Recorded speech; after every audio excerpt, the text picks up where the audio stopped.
शान्ताकारं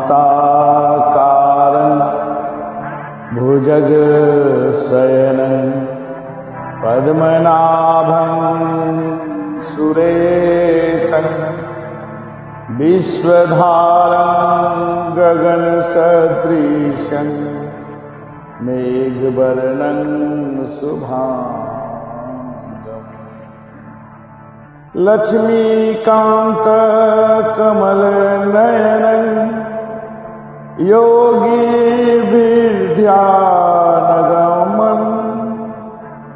वन्दे विष्णु भवभयहरणं सर्वलोकैकनाथम्।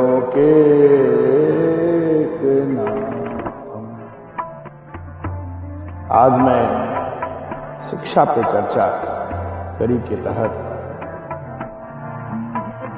गीता में जो मुख्य दो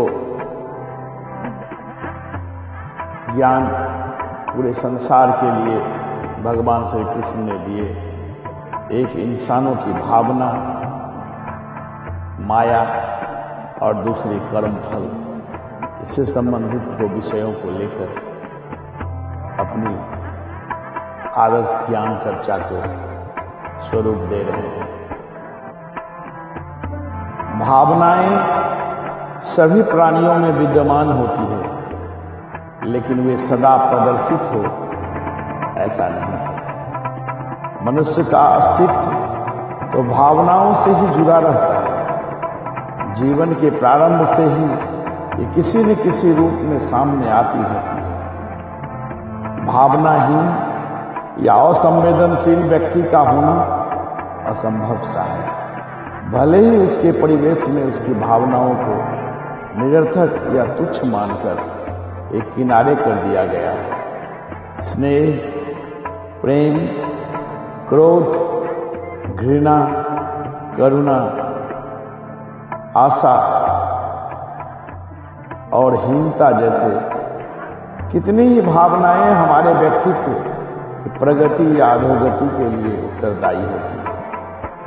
इन भावना से जो पीड़ित होता है, आमतौर पर उसे इसका आभास नहीं होता और दूसरे भी इसकी समस्या से अनभिज्ञ रहते हैं। इन भावना प्रायः बाल्यावस्था से ही आकार लेने लगती है। यदि इसका समय से निवारण न हो तो कष्टकर व्याधि का रूप ग्रहण कर लेता है।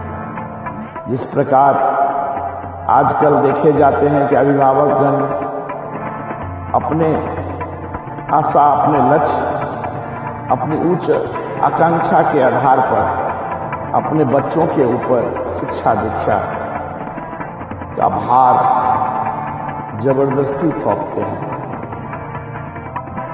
वे यह भी न देखते उनके बच्चे का स्वभाव, संस्कार और सोच कहाँ तक विकसित है, और अपने उच्च आकांक्षाओं से प्रेरित होकर अपने बच्चों के ऊपर जबरदस्ती अपने चाह को थोपते हैं, जिसका परिणाम यह होता है कभी कभी कि बच्चा उस भार को सहन नहीं कर पाता और असंवेदनशील हीन भावना से ग्रसित पीड़ित होकर कभी कभी आत्मसमर्पण जीवन को नष्ट कर लेते हैं। इन भावना एक बहुत बड़ी विडंबना है, इससे बचना चाहिए। यदि इसका समय से निवारण न हो तो कष्टकर व्याधि का रूप ग्रहण कर लेता है। मनोवैज्ञानिकों के अनुसार हीन भावना से ग्रस्त लोग स्वयं की अल्पताओं को दूर करने के लिए श्रेष्ठता का ढोंग करने लगते हैं। यह उसका स्वभाव बन जाता है।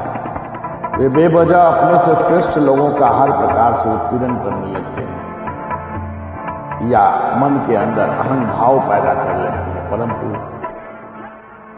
कितने ही कृत्रिम आवरणों से हीन भावना नहीं छिपती। उसका व्यक्तित्व, चाल चलन, बोल चाल कहीं न कहीं उसकी असलियत को झलका ही देती है। ऐसे लोगों को उत्तम दिखने का प्रयास छोड़ अध्यात्म, ध्यान और समाज सेवा में लगना चाहिए। इस प्रकार से वे स्वयं श्रेष्ठता की ओर अग्रसर हो जाएंगे और हीन भावना से परे हो पाएंगे। इसके विपरीत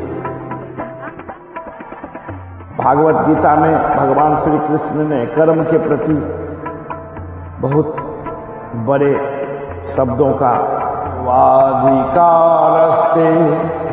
मा फलेषु कदाचन मा कर्म फल हेतु भूर्माते संगो सत्व कर्मणि।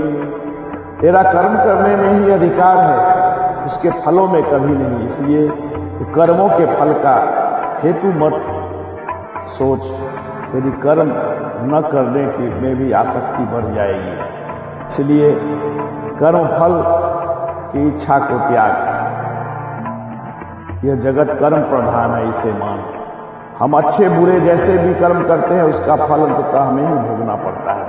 अच्छे कर्म, शुभ कर्म, पुण्य कर्म से हमें सुख प्राप्त होता है और बुरे कर्म, अशुभ कर्म, पाप कर्म से दुख ही दुख मिलता है। इसका अर्थ यह है कि कर्म ही हमारे सुख और दुख का कारण है।